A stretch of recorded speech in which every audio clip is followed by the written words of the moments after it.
Nous sommes le 1er juin 2021, mais il y a une semaine déjà, lorsque nous fréquentions ce quartier Makayabou, nous constations ceci.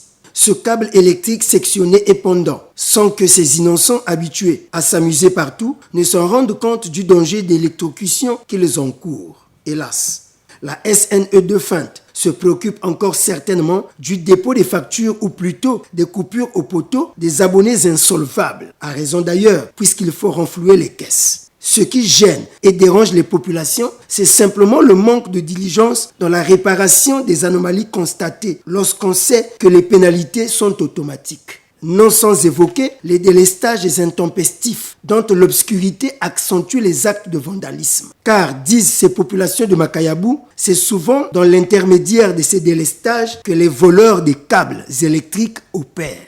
C'est des malfrats qui sont passés une nuit pendant qu'il n'y avait pas la lumière dans la zone, puisqu'il y a des coupures intempestives de temps en temps. Ils sont passés, ils ont coupé et puis ils sont partis. Ça représente un danger permanent pour tout le monde, même pour vous. Les gens de la SNE n'arrument Paris.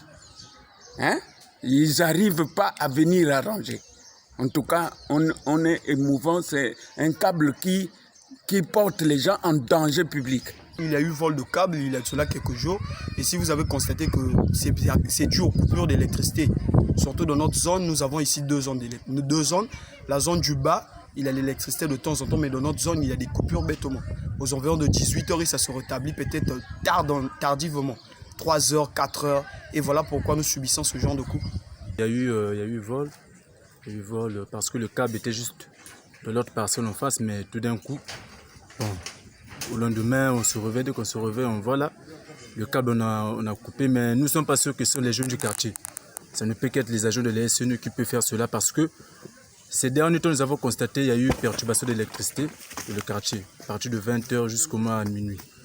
Mais c'est à partir de ces jours-là que nous avons constaté qu'il y a eu un câble de haute tension qu'on a coupé et tout. Ce n'est pas tout. Dans le même quartier, les populations abonnées de la SNE nous ont fait voir d'autres anomalies tout aussi graves. Des poteaux électriques complètement amortis, qui ne tiennent plus qu'à travers ces cordes placées, certainement par des citoyens de bonne foi.